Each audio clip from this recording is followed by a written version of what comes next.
Good afternoon. It's Monday, the 5th of January, 2026, just after 1 o'clock, and welcome to UK Column News. Happy New Year to everyone watching and listening. I'm your host, Mike Robinson. Joining me in the studio today, Ben Rubin. Welcome to the programme, Ben. Thank you, Mike. And by video link, we have Brian Gerrish. Later in the programme, Brian's going to be looking at Starmer's moves to bring Britain back into the EU, and I'm going to be looking at Cambridge University's International Security and Intelligence programme. We're going to begin today with Venezuela. Of course, for those that watch the UK column and have used the term Trump derangement syndrome to describe how we've been covering his behaviour over the last little while, maybe the events of the past few days have encouraged some to reconsider at least. But as everyone will know by now, the US invaded a sovereign country and lifted its president and his wife and brought them to New York for trial on drugs charges, apparently drugs-related charges. And Maduro was marched around the place, as you've just seen on screen, for the inevitable PR video. But let's just begin by listening to the beginning of Trump's remarks from the press conference a couple of days ago. Late last night and early today, at my direction, the United States Armed Forces conducted an extraordinary military operation in the capital of Venezuela. Overwhelming American military power, air, land, and sea, was used to launch a spectacular assault. And it was an assault like people have not seen since World War II. It was a force against a heavily fortified military fortress in the heart of Caracas to bring outlaw dictator Nicolas Maduro to justice. This was one of the most stunning, effective, and powerful displays of American military might and competence in American history. So, what are your thoughts on that? My immediate thought is that he sounds like he was slurring his words a little bit. He didn't sound well at all. Absolutely. Absolutely. What was he on was the question that was coming on to my lips. Brian, what are your thoughts? Because, the suggestion that this was the most impressive military operation since World War II, or with words to that effect, it's quite a statement. Quite a statement, Mike. First of all, Happy New Year to all our viewers and listeners. Yes, quite incredible to see these events unfold, and deeply concerning, I think it should be for most people, because is America really under control at the moment? Is America really the land of freedom and a proper running democracy, or have we got a sort of dictatorship now in operation under Trump? And does it mean that he can simply walk into any country in the world if he so chooses, and he doesn't like the existing incumbent politicians and their policies? There's so many questions to ask here, but really, really dangerous events, in my opinion. Indeed. Well, during the press conference, Trump was very clear that this was effectively about stealing Venezuela's oil. But to set everybody's mind at rest, he said this. I thought that would be so. I settled 8 1/4 war. You know what the 1/4 was? Thailand and Cambodia. I did it again. They broke out, and I did it in about 5 hours, and I settled it. I'm giving myself 1/4, so I'm up to now 8 1/4. In other words, I settled the war, but then they broke out. They had a pretty bad breakout. Over the last 4 days, I got them to go back to peace. So I only give 1/4. So he solved 8 1/4 wars while he's busy creating new ones in Africa and South America. Now, many people are justifying the attack by citing the Monroe Doctrine. The Monroe Doctrine, for anybody that doesn't know, was created in 1823 and established what they described as a U.S. sphere of influence in the Western Hemisphere. And this was in opposition to European interference in the Americas. There have been lots of references in the Trump administration rhetoric over the last number of weeks to this idea of a U.S. sphere of influence and U.S. Western or U.S. hemisphere and so on, if you listen to the various comments. the justification suggests that Maduro's ties to Russia, China, and Iran represent the kind of foreign influence that this doctrine was meant to counter. But the problem, of course, is that Russia, China, and Iran are not European in the original sense.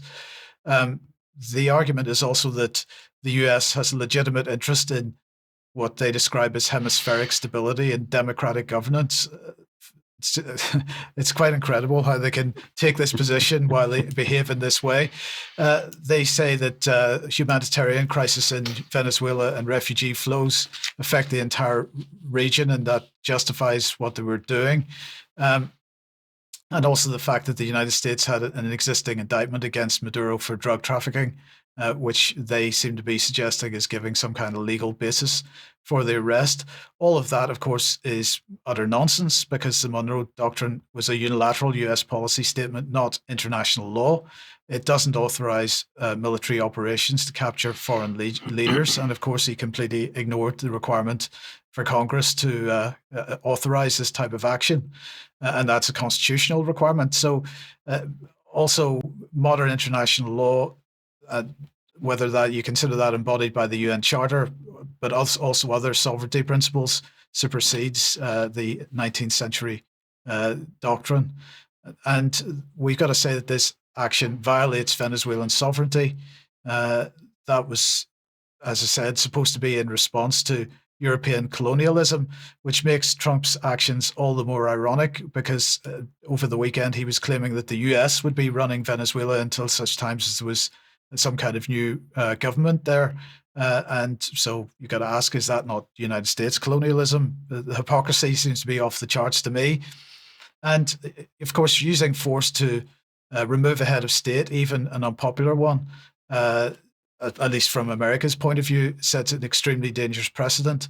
And it demonstrates yet more hypocrisy because Trump and also all the supporting Western leaders continue to criticize Russia and China. And despite the fact China hasn't actually done anything yet, this suggestion that they're going to invade, where does that leave the suggestion that they're going to invade Taiwan? Does that give China, in fact, free rein to go ahead with that operation if that's in their mind?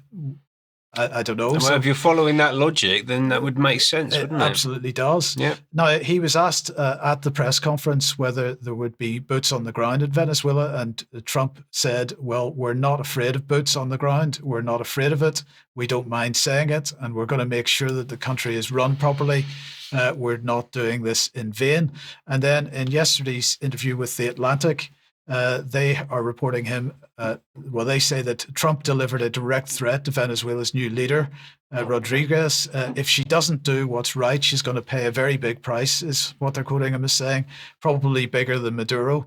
And he made clear that he would not stand for any defiant rejection of the armed intervention by the United States that resulted in Maduro's capture. He was asked how regime change in Venezuela is different from the regime change that he himself had opposed in Iraq.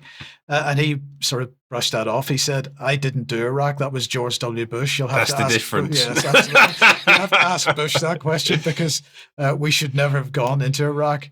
That started the Middle East disaster. So, So is he just a neocon now then, Trump? Is that what's happened? Well, this is something that quite a number of people are saying. Is MAGA going to turn into a neocon, movement at this point? Right. It's quite incredible. And then he was asked about taking over Greenland, and he continued, we do need Greenland, absolutely. We need it for defense. And he said that this was because it was surrounded by Russian and Chinese ships. So the question then is, what's the international response been? Well, the UN Security Council has scheduled an emergency session for today. I believe that's taking place 10 a.m. US Eastern Time. So here's the report from the Security Council report. And they're talking about the United States' snatch and grab operation. So they're saying that, basically this report here from Security Council report saying that this session has been brought about by Colombia with the support of Russia and China. Kaja Kallas, the foreign and security policy administrator for the European Commission, was tweeting out on Saturday, "I've spoken with Secretary of State Marco Rubio and our ambassador in Caracas. The EU is closely monitoring the situation in Venezuela. The EU has repeatedly stated that Mr. Maduro lacks legitimacy and has defended a peaceful transition. Under all circumstances, the principles of international law and the UN Charter must be respected. We call for restraint. The safety of EU citizens in the country is our top priority." So she's basically saying, yeah, it's fine that they went ahead and did this, but I'm going to defend international law. So break international law, but we're going to defend it. And some vague appeal to the UN, yeah. Yeah, Ursula von der Leyen then called for a peaceful transition. And she said, "Following very closely the situation in Venezuela, we stand by the people of Venezuela and support a peaceful and democratic transition. Any solution must respect international law and the UN Charter." So there you go. That was pretty much that. And then Friedrich Merz called the situation complex. He said the legal assessment of the US intervention is complex and requires careful consideration. International law remains the guiding framework. So you start to see the theme, the common narrative between all these people here. Well, let's see. What did Farage say here in the UK? Well, here he is. "The American actions in Venezuela overnight are unorthodox and contrary to international law. But if they make China and Russia think twice, it may be a good thing." So don't worry, international law's there, and it is in breach of that, but don't worry about that, so long as it has the outcome of making China and Russia think it's a good thing. So let's finish this little segment with the wonderful Keir Starmer and his comments, because this is what he had to say. "The UK has long supported a transition of power in Venezuela. We regarded Maduro as an illegitimate president, and we shed no tears about the end of his regime. But here we go. I reiterated my support for international law this morning. The UK government will discuss the evolving situation with the US counterparts in the days ahead as we seek a safe and peaceful transition to legitimate government." So clearly, all the Western powers reacting in exactly the same way to what the United States has done. Yeah, we didn't like Maduro. We're glad to see the back of him. But of course, we got to support international law. Got to wag our finger a little bit and say how disapproving we are. Precisely. Yeah, right. Well, the whole thing just rumbles on. Quite incredible. Isn't it just? But it doesn't end there, Ben. It certainly doesn't end there. No. Let's just talk about Trump very quickly, right? Because this is we're getting into the business end of the second term, and the thing that always jumps out at me. You started your segment by saying we're accused of TDS. Right. Well, I remember Trump 1.0, so 2016 to 20, was a completely different proposition to what we're looking at now, right? So he was very famously putting himself forward as being anti-foreign war. We're not sending blood and treasure overseas to overthrow foreign dictators or whatever it might be. Even though he was actually running quite a lot of military operations in the background, he didn't start any new conflicts. Absolutely. But now, sort of just not even a year into his second term, he's kicking off in Nigeria over Christmas. We've got this special operation that's kicked off now. When somebody else used the term special military operation. Yes, they say. Yeah. that had a different response. Well, he's on the different side, you see, so it's different for them, right? But it's amazing, and actually that his base is kind of going along with it, and it strikes me that the Biden term, that single term, was basically 4 years of ritual humiliation to enrage the MAGA base, so that Trump can now be let off the leash and go and stamp his mark across, well, wherever. He's been in Nigeria, he's been in Venezuela. They're talking about maybe taking Greenland at some point. I mean, who knows, right? I mean, this is intercontinental grand strategy of the Kissinger playbook, and we'll come on to Henry Kissinger again in a moment. I actually ended my last Monday news segment of 2025 with this story of Rothschild and Co. We can just get that up on screen. Where we had the great and the good of NATO and civil service establishment here in the UK convening at the Rothschild and Co. offices in the City of London to talk about the opportunity for investors throughout the capital stack of investing in weapons and death, basically. the military-industrial complex. So that's how we ended last year. And then this year, it all kicked off with Lord Rothschild himself congratulating Donald J. Trump on the liberation of Venezuela, Venezuela Libre, over on X. But this couldn't really have been a celebration of making lots of money out of kinetic warfare, because, well, I was going to say it seems like not a single shot was fired. He's described it as the biggest or best military operation since World War II, but we've not actually seen anything. You know, in this day and age where you see almost live streamed military activity as it happens, like in this instance, we've not seen anything at all, have we? But that in itself is quite remarkable. Well, he was suggesting that there were quite a number of deaths on the Venezuelan side, but no deaths on the United States side. Right. That's what he was saying, more or less, during his press conference. Yeah, but it was quick. Whatever we can say about it, it happened pretty quickly. So they're not going to be making loads of money in the military-industrial complex on this particular conflict. So what was it about then for Lord Rothschild? Was it about oil, potentially? They're sitting on a lot of oil. David Miller doesn't think so. So actually, David was over on X opining about the fact that this is actually a message from what he calls Pax Judaica to the rest of the world. We own Trump, and so we own you.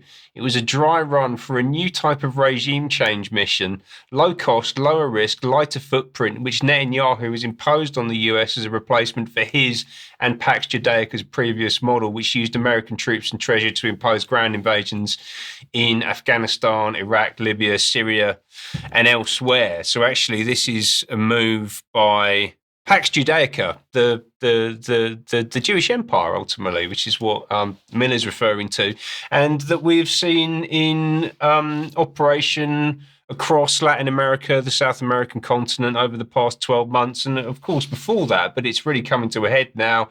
We had this announcement back in November. This is the Isaac Accords, which was signed by Javier Milei, the uber-Zionist president of Argentina, often seen crying his eyes out at the Wailing Wall in Jerusalem. He signed the Isaac Accords. This is basically a version of the Abraham Accords for Latin America, whereas the Abraham Accords focused on the Middle East and includes Saudi Arabia, the UAE, as well as Israel. And this is based on establishing free trade agreements between Israel and countries that sign up to it. Those countries will agree to move their embassy to Jerusalem in the same way that the US did during Trump's first term, actually. These participants will sign an official declaration that Hamas and Hezbollah are terrorist groups, of course, and they will adopt the IHRA definition of anti-Semitism in order to be part of this club, essentially. Right, and this is from November, and now we see this happening in Venezuela. Seems to me that this is part of the deal, ultimately. It's also a massive, just another distraction from the Epstein files. So these have been dripping out over the past few weeks and months. Trump seems to figure pretty heavily in them, as well as most of the rest of the US political establishment of the past 30 or 40 years. So what are we going to do? We'll start a war, so we don't have to talk about this. And a lot of this is being promoted and aided by the right-wing commentariat, the MAGA patriot Instagram types, not least this guy. This is DC Drano, Rogan O'Handley, who popped up during COVID as a freedom protester, but actually has turned out to be a slavist, Zionist regime propagandist, basically. He's got 3 million followers on Instagram. And it really caught my attention how he was talking about this Venezuelan situation over the weekend. Just have a look at this, right? Look at the language and look at how it's being presented. So they're saying that Trump has just captured Venezuela's communist president and seized 17.3 trillion in oil reserves. This is going to deliver an economic boom, the biggest economic boom in American history. Win-win for Trump here. That's what it looks like. They've got 303 billion barrels of crude oil, which the US now controls. And according to this analysis, if they just sold all of that, then we'd wipe out a third of the national debt in just 12 hours. Trump, what a deal. What a guy. Trump's managed to execute this. And it wasn't just about oil. It was about protecting the US dollar. You can see over there on the right-hand side, which is the world's reserve currency. And that was down to an agreement made between Kissinger and Saudi Arabia in 1974. All oil sold globally must be priced in US dollars. So they're validating Kissinger. They're saying Kissinger was a good guy. This was good for America. And Trump is protecting this legacy ultimately. And apparently, according to this guy, China was hours away from ending dollar supremacy. And they were going to do that in a number of ways and make the yuan the new world currency through these new payment systems, relationships between the BRICS countries. And Trump stopped it just in time. Thank goodness me for Trump. Isn't he incredible? And if you mess with the dollar, you disappear every single time. It's amazing language, this, isn't it? And this is the mindset that is being pushed into the American patriot right at the moment. This is America first, essentially. Yeah. And that means basically means America can do whatever it wants and the rest of the world can go swing. And that was American foreign policy, well, for decades. Right. And we thought that was coming to an end, but it isn't. And Trump is fully embracing it. And actually, we can get that back on screen quickly. We can see that one of the big bonuses, apparently, is that America has just secured fuel for the $10 trillion AI and EV boom. So apparently, this oil windfall is going to help with the AI and electric vehicles. Again, it's all about. The other thing we got to remember is that Venezuela has quite a lot of rare earths as well. Oh, does it? Yeah, absolutely. So, well, that's a happy accident, isn't it? Goodness, fantastic. And this is all presented in the language of the kind of startup Silicon Valley 10x your investment type worldview. And they talk about this idea of smart money is paying attention to what Trump's done, but now you can do this too. Right, so nations do it on a global scale, but you can do this at a local scale. And this is all about building internet businesses and owning deal flow across digital platforms. You can make loads of money, 50 grand a month, mostly passive. This is all from the same statement, by the way. This is just one thing. I think this is why I think it's particularly interesting to put this stuff together. And this is all being positioned towards these people. Blonde-haired, blue-eyed, white American patriots who are supposedly Trump's people, and that they should be buying into this whole agenda for him. It's just amazing. It's all presented like this. So it's the strong man, the strong, rugged individual leader taking control. FAFO. Do you know what FAFO means? Tell me. Faff around and find out. Really? Yes. Yeah. So no games, FAFO. And Tommy Robinson loves it. So this is obviously lit up the UK. The supposed patriot right in the UK, literally calling for him to go to Downing Street and to kidnap Keir Starmer.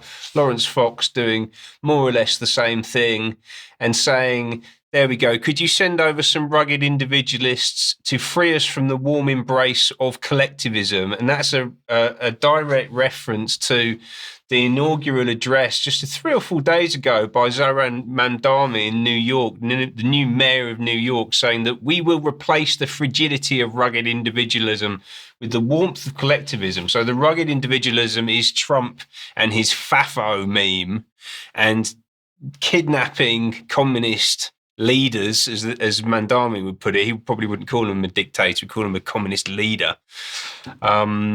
And that is, he's basically, Trump's become a bogeyman, and it's deliberate, right? They're doing this deliberately in order to provoke a reaction and to drive parts of the population into collectivism and ultimately into communism. Because actually, if you go far enough up the chain, these things begin to coalesce and come back together, not least through people like Zohran Mamdani. And this was one of the images that we shared when he was voted in just a few months ago. That's him with Alex Soros, son of George Soros, who is now the chair of Open Societies Foundation, which is supposedly a liberal progressive NGO promoting a better future for the whole of humanity, but she's also strategic partner of the World Economic Forum. So, you can see that socialism and capitalism, collectivism and individualism all kind of coalesce together into this totalitarian system that's being built around us. And that situation in Venezuela is just one great example of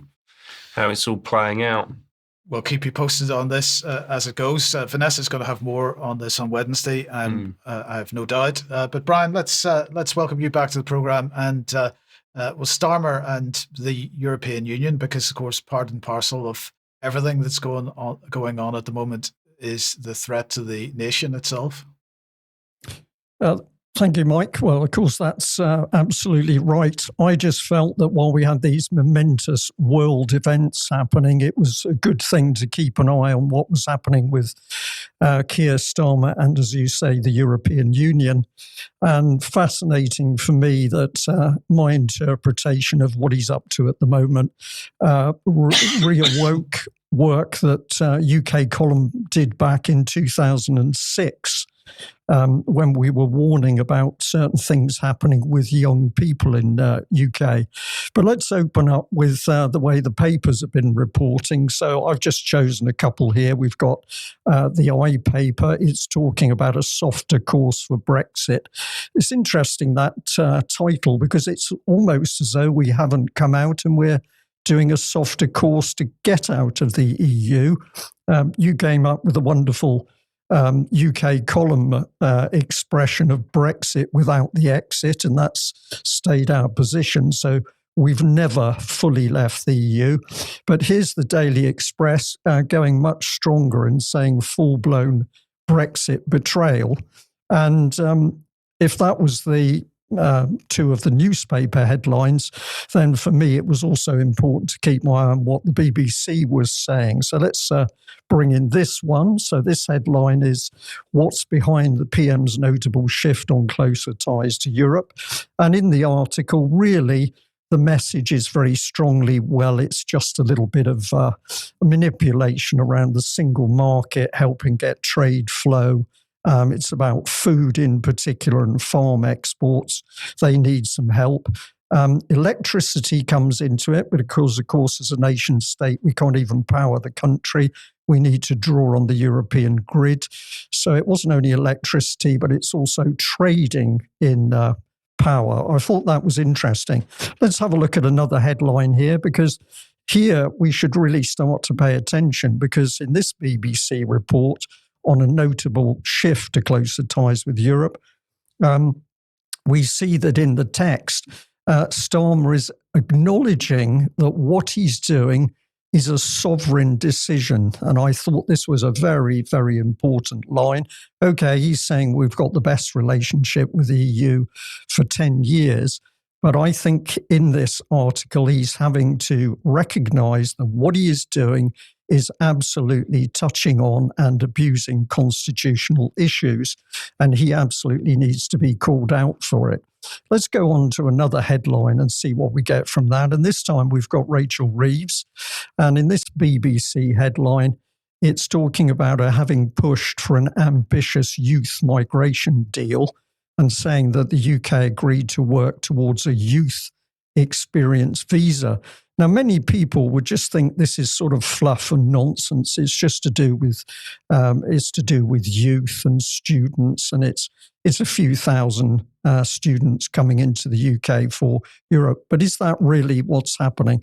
Let's have a look at the background to this, and this is the meat of it, which has come out in another article here by the Independent, I think it is, where it actually says that the UK is going to rejoin the EU Erasmus student exchange scheme. Now, if people have never heard of this before, you need to really know about it and understand it.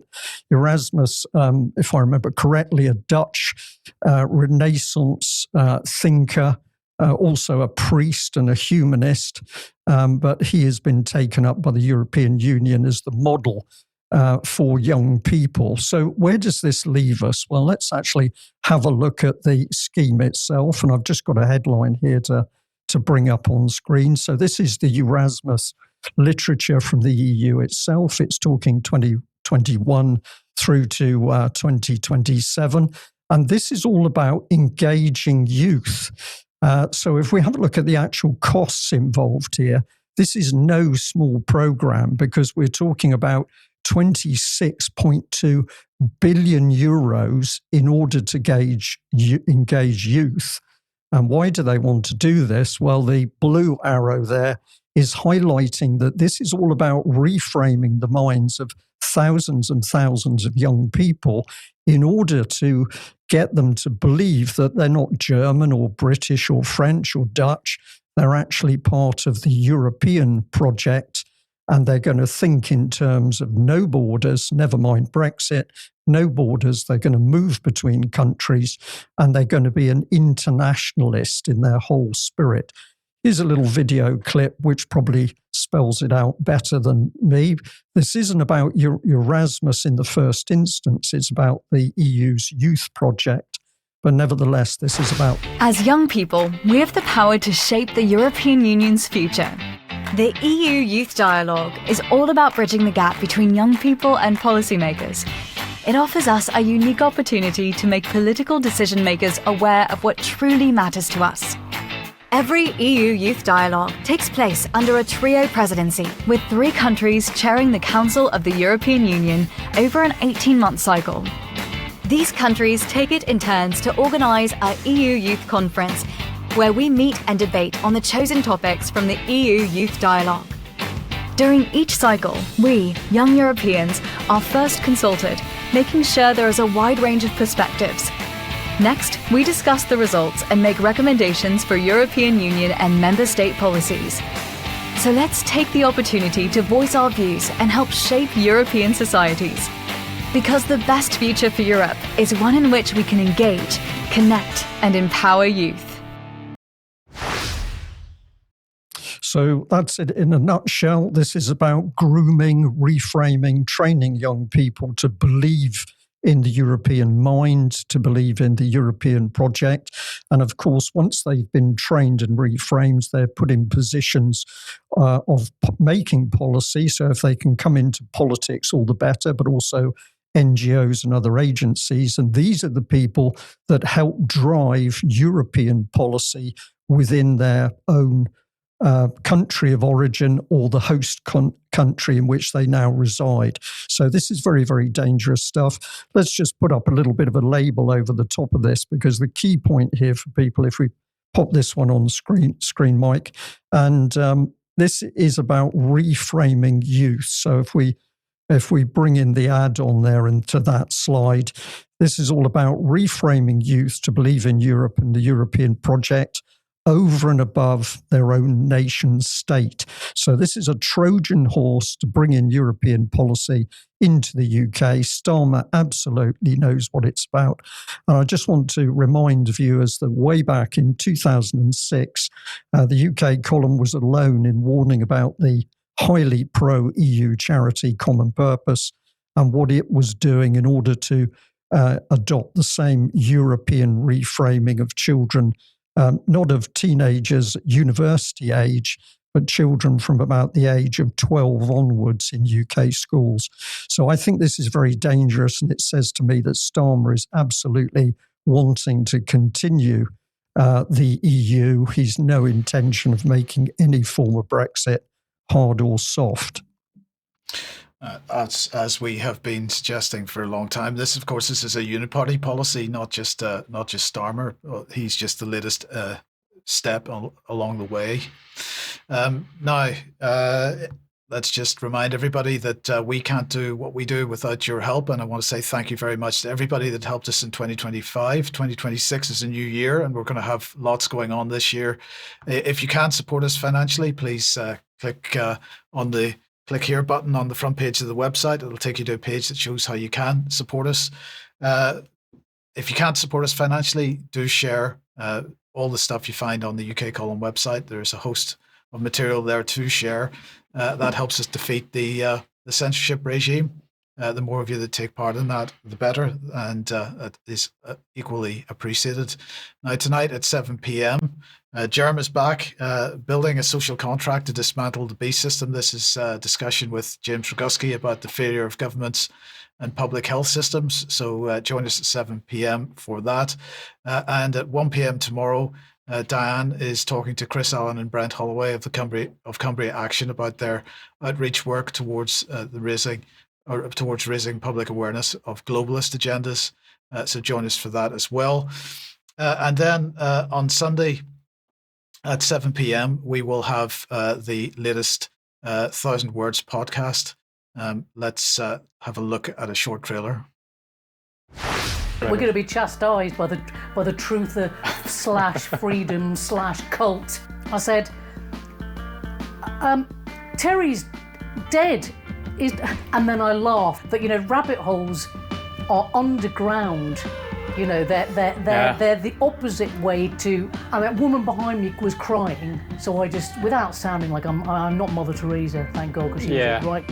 Tune in this Sunday at 7 p.m. for 1,000 Words with comedian Abby Roberts. So Abby Roberts is the next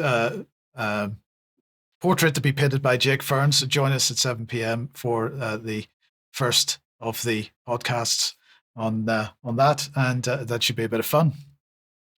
Okay, now let's move back to the UK and the 2026 International Security and Intelligence Programme. So let's bring it on screen. This is Cambridge University. It's going to be hosted once again at Emmanuel College at Cambridge University. This is a residential programme. It's going to run from the Sunday the 5th of July to Saturday the 1st of August, so basically a whole month. It's going to be chaired by Richard Dearlove, the former chief of MI6. The Cambridge Security Initiative was launched the International Security and Intelligence Programme in 2016, and they say that the aim of what they describe as a unique programme is to provide an opportunity for participants to engage with leading academics and practitioners from the intelligence and security communities in the historic setting of one of the world's foremost universities.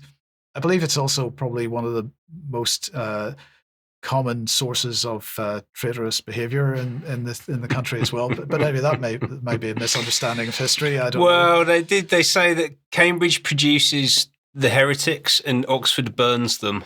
Really? Yes. Well, anyway, the teaching programme, because this is a teaching programme, closely follows that of Cambridge University with lectures, seminars and supervisions, which, we can decide what those are later. All the instruction is conducted under Chatham House rules. And so what they say is that means that when a meeting is held under Chatham House rules, participants are free to use the information received, but neither the identity nor the affiliation of the speaker, nor that of any other participant may be revealed. So applications are invited from undergraduates who've completed at least a year of university, and sometimes more, also graduates and early career professionals with an intellectual or professional interest in statecraft and the interlocking themes of intelligence, security, strategy, defence, and foreign policy. And so, Ben, my question is this about education, or is this, in fact, a recruitment programme? Brian, I don't know if you've got any thoughts on that. Is this about recruitment? I've asked one or two other people about this, and their view is that it could very well be more about recruitment than anything else. But I'd be interested in your thoughts. Well, my immediate response, Mike, is it's so difficult to tell now what's going on. Are we dealing with the state? Are we dealing with the government? Are we dealing with agents of the state? It's become increasingly difficult to tell whether people are running the country in line with the Constitution, or they are a cabal that's running to their own agenda. While you were reporting on Venezuela, just to jump back to that subject, I thought to myself, well, here we are with America totally out of control, ignoring the rules-based international order, just to throw the rock in the pond. But of course, we've got a UK government that's voted in a whole load of legislation to allow it to break the law. We shouldn't be surprised to allow it to break the law itself or its agents to break the law.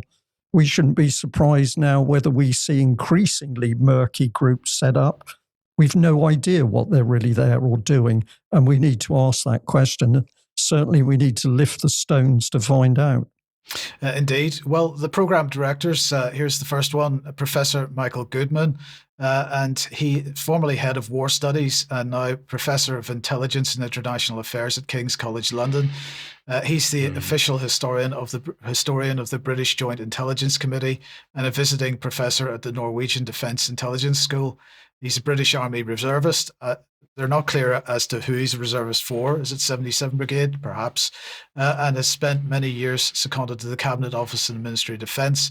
And then Professor David Glow, who's a visiting professor at the Department of War Studies, King's College London, recently British Academy Global Professor at the Department of War Studies, and formerly Associate Professor of History at US Military Academy in West Point. The little synopsis says that he brings 25 years of combined active and reserve service working in the US intelligence community, including analytical and operational roles in the FBI, CIA, DIA, and Office of Naval Intelligence. As I say, the teaching format closely follows that of Cambridge University and so on. But look, the connections here into the whole Russiagate thing in the United States, if we look at Russiagate to start off with, Christopher Steele, he's involved with this organization. Stephen Halper, absolutely. Richard Dearlove is chairing this event. Christopher Andrew, the official historian of MI5, he's not directly connected to this particular event, but his work, his academic work, his historical work on MI5 is absolutely part and parcel of the curriculum for this. So that's the Cambridge 4 that we talked about with respect to Russiagate. But then also we've got the same types of people involved with the Skripal case as well, which is all about building narratives against Russia. In fact, Russiagate, the attack on Trump was also really about a narrative against Russia interfering and so on. And then if we just focus on Christopher Steele for a second, of course, he produced the Trump dossier, also produced or contributed to the Russia report for the British government, and also the Huawei dossier for the British government. So, these are the types of people that we have operational here, and so on. But just to move on to another Cambridge person, of course, the lovely Blaise Metroelli, who was giving her inaugural speech as the new head of MI6 just before Christmas. She, of course, was outed as the granddaughter of the infamous, shall we say, Ukrainian Nazi collaborator Konstantin Dobrovolsky, known to the Abwehr as the Butcher. And that was from 1941 to 1943. And he was accused of rounding up Ukrainian Jews for slaughter and bragging about the extermination, his part in the extermination of the Jews. Now, Blaise Metroelli's response was to deny any knowledge or contact with him. And then the Foreign Office and MI6 issued statements that the BBC was happy to promote, saying that Blaise's ancestry is characterized by conflict and division, and, as is the case for many with Eastern European heritage, only partially understood. It's precisely this complex heritage which has contributed to our commitment to prevent conflict and protect the British public from modern threats from today's hostile states. As the next chief of MI6. Well, it turns out that Metroelli's father, Konstantin Dobrovolsky Jr., was raised by another Nazi collaborator. That was his stepfather, David Metroelli, who worked at an Abwehr-run special preliminary camp at Auschwitz. The camp was in the town of Auschwitz, but it wasn't the same as the concentration camp that's known by that name. Now, he was apparently teaching radio technology to radio operatives for the Abwehr. And it's also noted that he's obviously Georgian, as we've mentioned from the name. He was also providing instruction to members of the Georgian Legion, which was also collaborating with the Nazis. Brian, MI6 must have understood enough about her family history before they recruited her. And now she's following her career in MI6. MI6 is now under her command. And so I wonder, obviously having a grandfather who was known as the Butcher, and a Nazi collaborator, and also therefore her father being brought up by another Nazi collaborator. That doesn't make her a Nazi necessarily, but what were MI6 thinking in the recruitment process? Do you think? I mean, why would they choose someone with this kind of family background? Because, as I understand it, intelligence operatives are fairly well vetted. Well, very good question, Mike. And my immediate response is that if you're involved in murky, dirty business, you want to recruit somebody who comes from a murky, dirty background.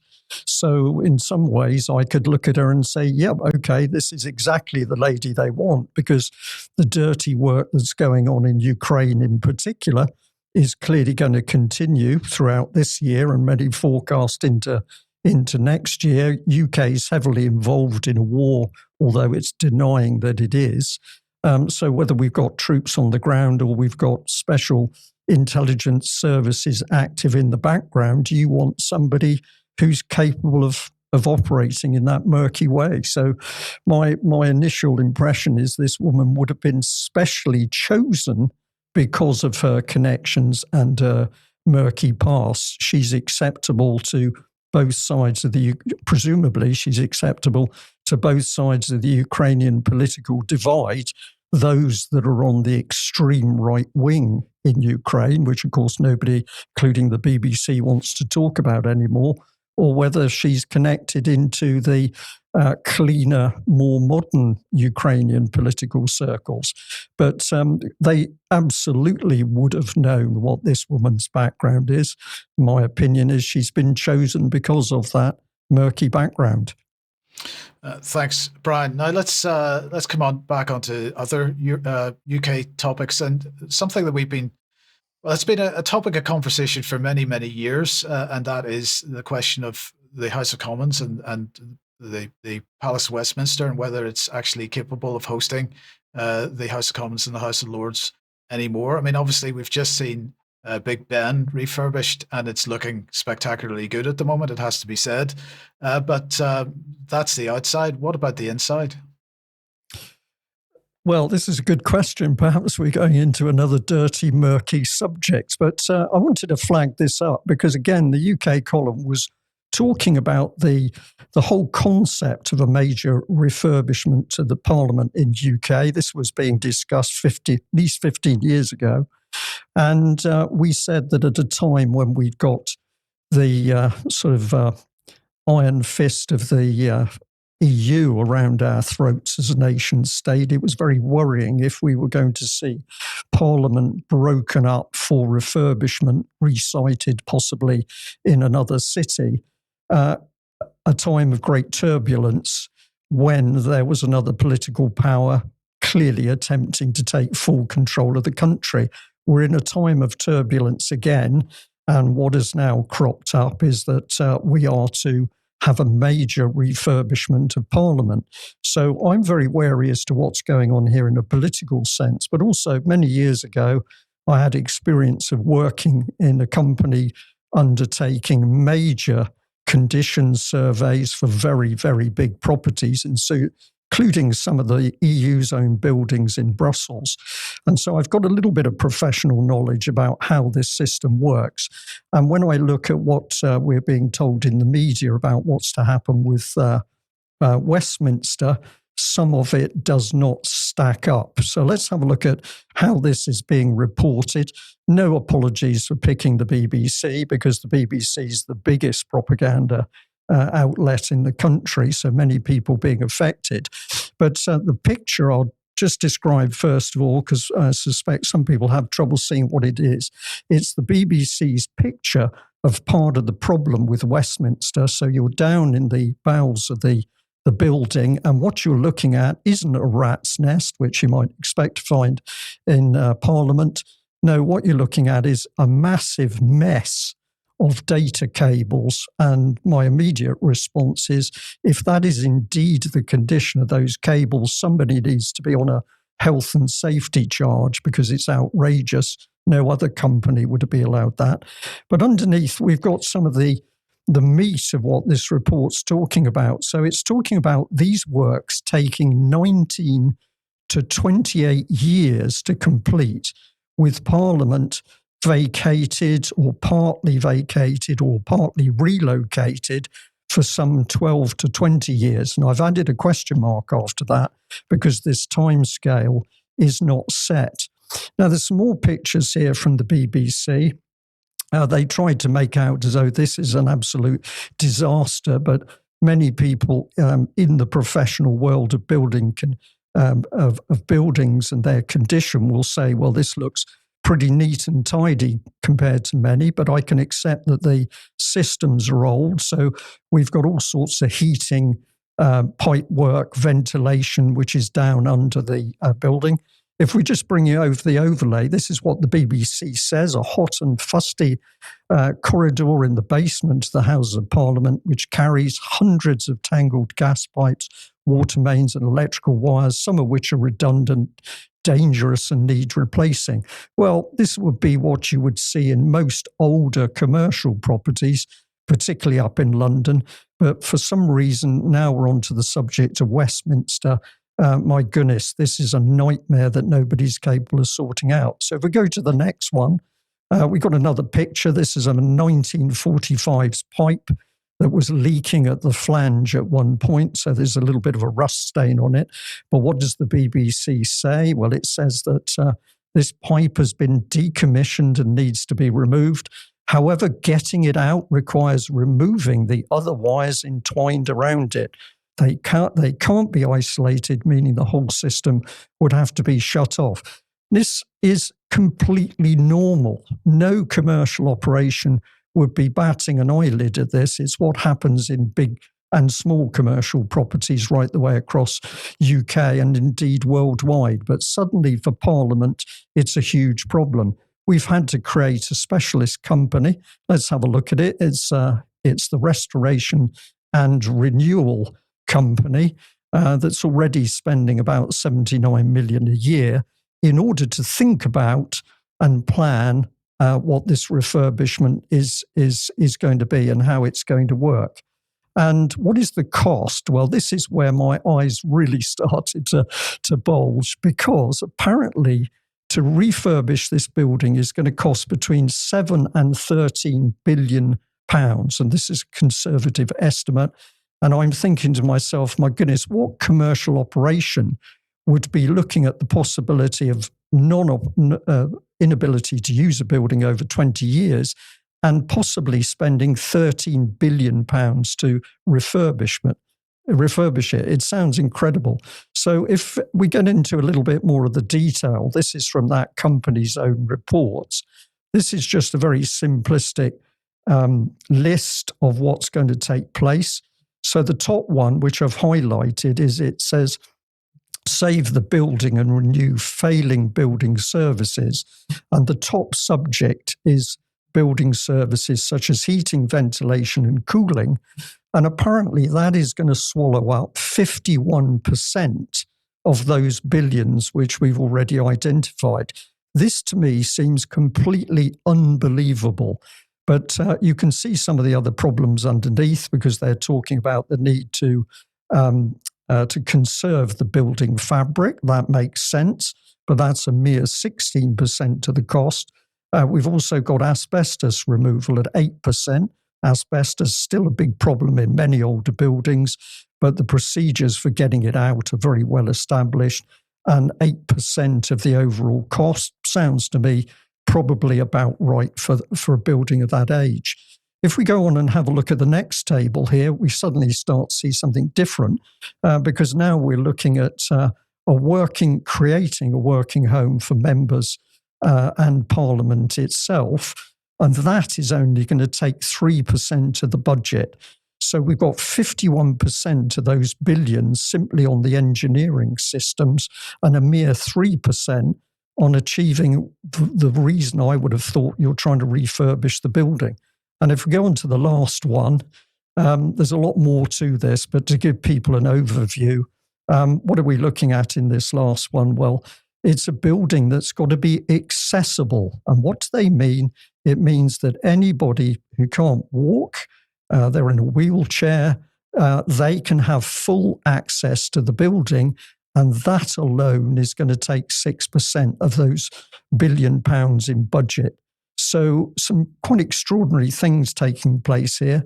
But if we get to the meat of my concerns in the next slide here, is what's actually happening? Because is this a simple restoration and renewal, or is it a project which is to be dragged out over so many years? You have the opportunity to completely disrupt and reset the UK's constitutional government. And if you're wondering what the 48 years is that's appeared on screen, yes, in the report by that renewal company, at one stage, they casually suggest in one of the sentences that maybe this whole project could disrupt Parliament for 48 years. I'm going to say, as part of my prediction for 2026, what we're looking at is now a deliberate attempt to completely undermine and destroy stability within our political process. And the idea that we're going to spend 13 billion on renewing Parliament is a complete, it's not only a nonsense, but it's so outrageous. We've got to ask questions as to what's happening here. So we've got Starmer re-educating youth to believe in the European Union. And at the same time, we've got a perfect opportunity to destroy the workings of Parliament as we know it. So perhaps I can throw that back to you, Mike, and say there's something at work here, and I think we really need to pay attention to it. But we've got nothing to worry about, Ben. With citizens' assemblies are going to save the day, aren't they? Do you know what? I was just going to say, Sadiq Khan's just built a new city hall up in East London. Maybe they could move in there instead. That'd be okay, wouldn't it? Yeah. Well, if the question then to finish then is, are they intending to sell Britain? I mean, they've been flogging it off for years, haven't they? Yes. I mean, basically, I've been doing the round. I mean, it's quite nicely linked in from what Brian's just been talking about, right? Like, I've been doing a bit of it for the first time in a few years. I've been going around the country on various different trips. Went up to York for the UK Column Conference. Was in Stroud with Sandy just before Christmas. Been exploring Devon over the past few weeks. It's been fantastic. And I was up at my mum's over Christmas, just outside of Nottingham, a small town called Bingham. And the thing that you can't help but notice is, well, the first thing, that half the country is now covered in solar panels, which is awful. And it makes me sick to my stomach when I see that. Then the other one that's really getting me, and it was particularly related to seeing my mum over Christmas, is that Bingham is this beautiful, not quite a village. It's a little bit bigger than that, right? But it's been there for hundreds of years. It's got a very particular feel to it, a very particular architectural style, these lovely red brick buildings. And it was in the middle of fields and farmland. And, you know, there's huge swathes of the country that are like that, like these little small villages, small hamlets, and they're surrounded by the countryside, by nature. And that essentially, that is what the country is. And Bingham, and this is a good example that can be seen across the whole of the country, is now surrounded by these things. If we can get this up on screen, like these building sites and these new housing estates that are going in. And this is destroying the soul of the nation. Yeah, like the fabric of the country, like what it was, how it feels, how it looks. And this is just the perfect example for me of what's going wrong in the country, like where you can essentially look at a field, a meadow, you know, the surrounding of something that is ancient and beautiful, that's been there for centuries, and say, do you know what that really needs? It needs some, you know, toy houses made by Taylor Wimpey or some other footsie listed house builder to come in and bulldoze over it, overload the local infrastructure, basically fob people off with, you know, like this is not a particular comment about Taylor Wimpey, it's just a comment about modern construction, so we say. These things are not built to last. So there's no sympathy with the local area. It's not an asset that you're going to hand down through generations over potentially centuries. It's something that you're going to have to tear down and rebuild in 30 years or 40 years potentially, maybe even before you get to the end of the mortgage. It's going to run out of usefulness, and this is the front line of the struggle that we're in at the moment. If you think about those building sites, the solar panels going up, we talk a lot about what's happening in terms of global agenda and global policy here on the UK column, but it manifests at a local level. Right. And so when you see these things popping up, understand that that's being driven from these great macroeconomic and political forces in places like the City of London or Davos or wherever it might be. Yeah, so that's the country transforming as a consequence of these policies. And the other thing that it really flagged up to me is the enormous importance of independent local media, because if the newspapers in those towns were doing their job properly, then none of this would be happening. Yeah, indeed. Indeed. Well, look, Brian, we're out of time, but let's just finish with something slightly lighter-hearted, shall we say? Because, of course, we're all going to die because of the snow. Well, this is true. Snow's the problem, and we're all to become snowflakes to not be able to deal with those snowflakes as they come down. But I've got to say a thank you to Mrs. Gerrish for this one, because I found her laughing one morning while she was looking at some reports online. What's the whole thing about? Well, of course, it's the government ramping up fear of a snow hitting the UK. I remember the winter of 1963 as a very small child, when we really did have a problem with snow, but we still managed to survive as a nation. The trains were able to start running again, roads were cleared, and people just dealt with it. But now, of course, the government says that snow, as we can see in this one, is a risk to life. And this is the thing, it's all about fear. Now, who's driving the fear? Well, in these articles, they start talking about the extreme events and health protection, UK Health Security Agency. And there's a particular individual who's actually Portuguese, Agostinho de Souza, and he's interesting man. He's got a very European career, but he said as the colder weather sets in, it's vital to check in on friends, family and neighbours that are the most vulnerable.